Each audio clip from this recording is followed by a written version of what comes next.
Welcome to Channel AMAC, your insight to the Australian visa system.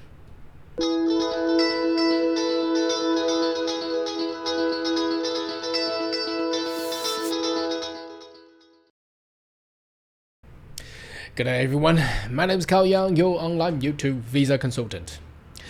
Are you interested in migrating to Australia?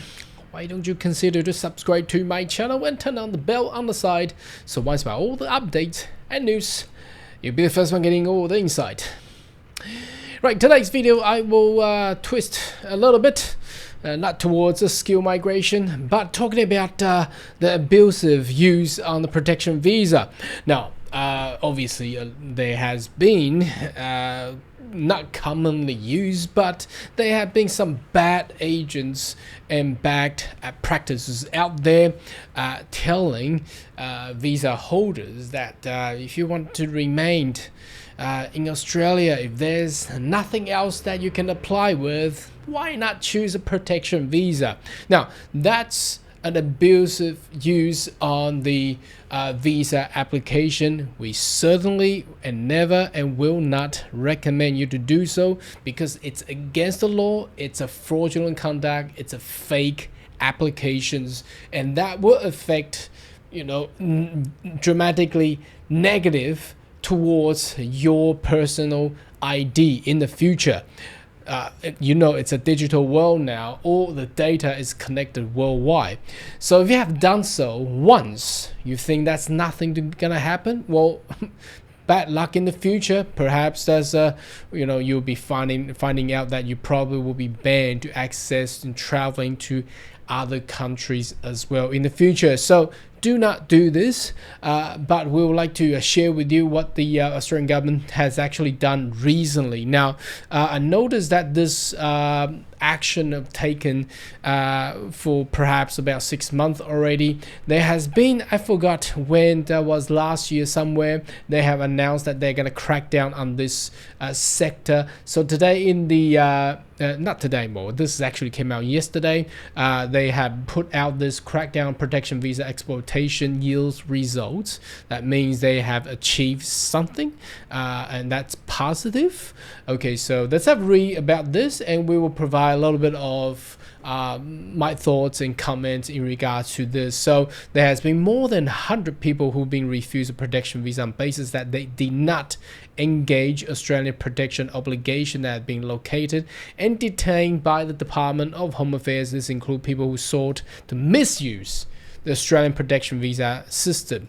Now, we got to understand that if you're not refugee, and if you do not have any potential harm by returning back home to the country where you're coming from, the protection harm, I've done a specific video on this one, that will be something like serious, that you'll be captured and put in the jail, or perhaps, you know, provided that you are not you haven't done any criminal conduct in the country that you have been coming from, and you're being restricting to your freedom, imprisonment for some sort of reason that is illegitimate, then you cannot really lodge a claim against as a protection, getting protected by the Australian government. So that's basically what they are trying to say. So on the operation, I'm not too sure how I can actually you know, pronounce this.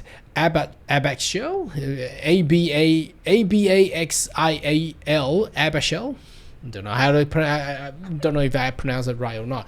Anyway, launch on the 26th of February 2024, so it's only about 6 months ago, and has made a significant progress on identifying, detaining, and removing individual from protection visa claim that did not meet the criteria. So I noticed there has been a large numbers of Malaysian country passport holders have been, I don't know how the community of Malaysians in Australia have been sharing around utilizing this visa to actually prolong their stay in Australia, which is just not right.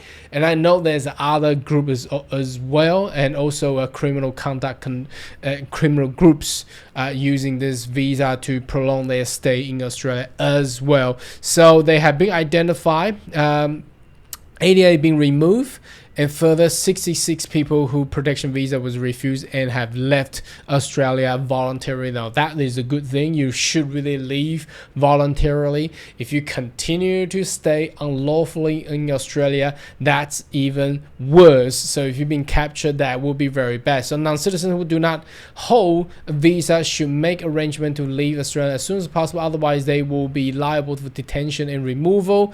An Australian visa refusal can affect future application to Australia, and that's the one I'm talking about. Other countries. So remember, we're in a digital world, electronic world. All this information will be shared around among, well, you can tell New Zealand, Canada, US, and all the Europe, and the people will know and the country will know. So they will, the immigration officer for whichever the country that you're gonna go for in the future, probably they will raise alarm if you have done so on these abusive actions or conduct towards the Australian visa system. So Australian protection visa is designed to genuine asylum seekers real risk and significant harm or persecutions in their home country. That's exactly what I have described. You gotta have some incidents that you have that fear of returning back home. The fear comes from potentially being persecuted by the country of your home country,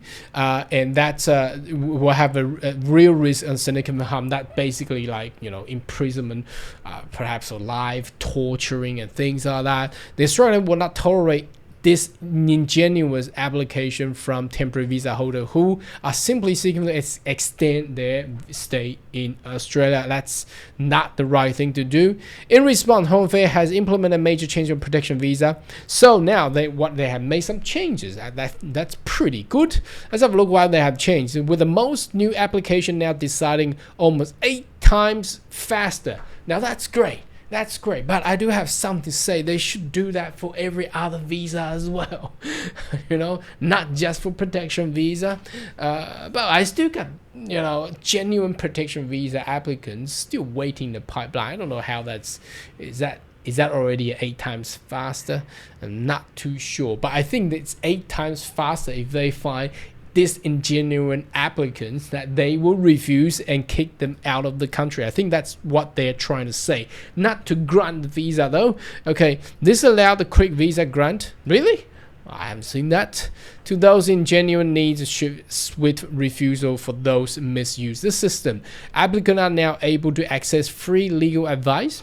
Well, there are free legal advice from region to regions, but whether or not they speak your language, that's a different scenario. If you really need some assistance, you may want to find them in whichever the region or cities or state that you're in.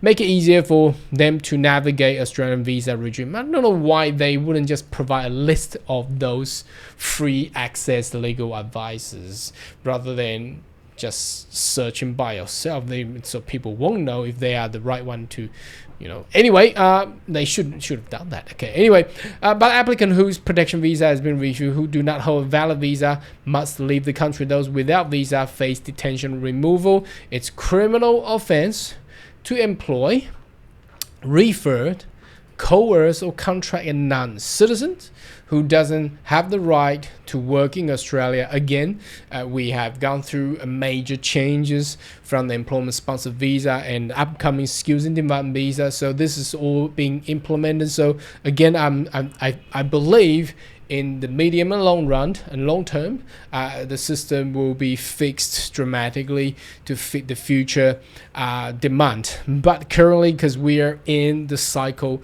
of major changes, so there's a lot of delays going on currently.